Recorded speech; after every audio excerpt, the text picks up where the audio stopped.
कभी सोचा है कि फिजिक्स की जबान में एक आम सा सफर भी कैसा नजर आता है? आज हम इसी जबान को समझने की कोशिश करेंगे, हरकत की जबान, और देखेंगे कि हमारे इर्द गिर्द की दुनिया असल में किस तरह चलती है। अच्छा, तो चलें शुरू करते हैं एक बहुत ही सादा से सवाल से। एक ऐसा सवाल जो हमें सीधा उस बात की गहराई में ले जाता है कि फिजिक्स के माहिरीन हरकत को किस नज़र से देखते हैं। फर्ज करें एक गाड़ी लाहौर से मुल्तान जा रही है। उसका ओडोमीटर यानी जो मीटर किलोमीटर गिनता है वो तो हर मोड़ और हर रास्ते को नापेगा, लेकिन शुरुआती पॉइंट से आखिरी पॉइंट तक का सीधा रास्ता वो एक बिल्कुल अलग और बहुत सादा कहानी है। और यहीं से हमारा पहला और सबसे अहम फर्क सामने आता है, यानी जो असल रास्ता तय किया गया है और दो पॉइंट्स के बीच जो सीधी लकीर होती है, उन दोनों में क्या फ़र्क है। देखें, फासला या डिस्टेंस तो बहुत सीधी सी बात है। ये असल में तय किया गया कुल रास्ता है। जैसे गाड़ी के ऑडोमीटर ने बताया कि 320 किलोमीटर्स का सफ़र हुआ, बस इतनी सी बात है। लेकिन डिस्प्लेसमेंट वो उससे मुख्तलिफ है। ये है दो पॉइंट्स के दरमियान सबसे छोटा बिल्कुल सीधा रास्ता। यूं समझें जैसे एक तीर जो सीधा शुरुआत से आखिर की तरफ इशारा कर रहा हो। तो सबसे अहम बात क्या हुई? फासला सिर्फ एक नंबर है, एक मिकदार, जबकि डिस्प्लेसमेंट में उस मिकदार के साथ साथ एक समत, एक डायरेक्शन भी होती है। और ये जो छोटा सा फर्क लगता है ना, यही आगे चलकर सब कुछ बदल देता है।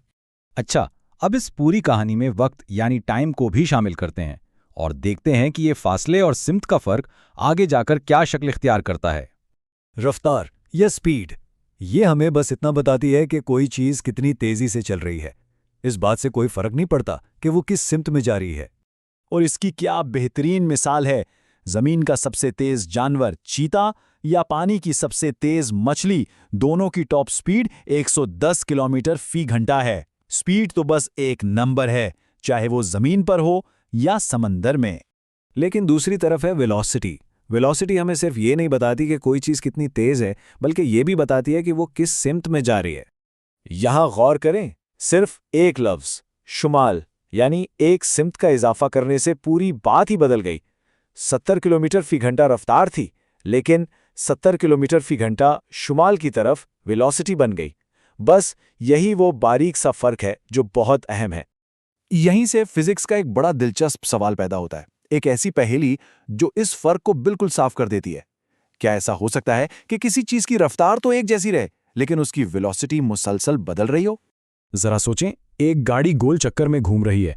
इसका स्पीडोमीटर तो शायद 60 किलोमीटर फी घंटा पर ही अटका हुआ हो, लेकिन क्योंकि हर लम्हे उसकी सिमत बदल रही है, इसलिए उसकी वेलोसिटी भी हर लम्हे बदल रही है। यानी रफ्तार एक जैसी, लेकिन वेलोसिटी मुतगय्यर। तो सवाल यह है कि जब वेलोसिटी बदलती है तो उस तब्दीली को क्या कहते हैं? बस यही हमें अपने आखिरी और अहम तरीन कॉन्सेप्ट की तरफ लेकर आता है। इसे कहते हैं एक्सेलरेशन, यानी वेलोसिटी में आने वाली कोई भी तब्दीली।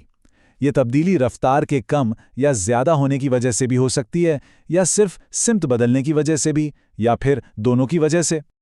तो इसका मतलब क्या हुआ? इसका मतलब ये कि गाड़ी की स्पीड बढ़ाना भी एक्सेलरेशन है, ब्रेक लगाकर उसे आहिस्ता करना भी एक्सेलरेशन है, जिसे हम नेगेटिव एक्सेलरेशन कहते हैं। और हाँ, सिर्फ मोड़ काटना भी एक्सेलरेशन ही कहलाएगा। चलें, अब एक्सेलरेशन को एक मिसाल से समझते हैं। एक रनवे पे खड़ा हवाई जहाज जो टेक ऑफ के लिए तैयार है, ये एक्सेलरेशन की एक जबरदस्त मिसाल है। शुरू में जहाज बिल्कुल रुका हुआ है, तो जाहिर है इसकी इब्तदाई वेलोसिटी हुई 0। फिर सिर्फ 20 सेकंड के अंदर ये 70 मीटर फी सेकंड की फाइनल वेलोसिटी तक पहुंच जाता है। तो जब हम वेलोसिटी की इस तब्दीली को वक्त पर तकसीम करते हैं, तो हमें उसकी औसत एक्सेलरेशन मिलती है, जो है 3.5 मीटर पर सेकंड स्क्वायर। इसका मतलब यह है कि हर गुजरते सेकंड के साथ जहाज की वेलोसिटी 3.5 मीटर पर सेकंड तेज हो रही थी। और जब ये सारे कॉन्सेप्ट्स फासला, डिस्प्लेसमेंट, रफ्तार, वेलोसिटी और एक्सेलरेशन एक साथ समझ में आ जाएं, तो फिर दुनिया को देखने का अंदाज ही बदल जाता है। देखें, एक्सेलरेशन का जो कानून एक गिरते हुए सेब पर लागू होता है, वही कानून एक मसरूफ मोटरवे पर चलती गाड़ियों पर भी लागू होता है। ये सब चीजें छोटी हों या बड़ी, फिजिक्स के उन्हीं बुनियादी उसूलों पर चल रही हैं। तो अब जब हरकत की ये जबान समझ आ गई है, तो अपने इर्द गिर्द की दुनिया में कौन सी ऐसी गैर मरी एक्सेलरेशंस हैं जो अब नजर आने लगी हैं?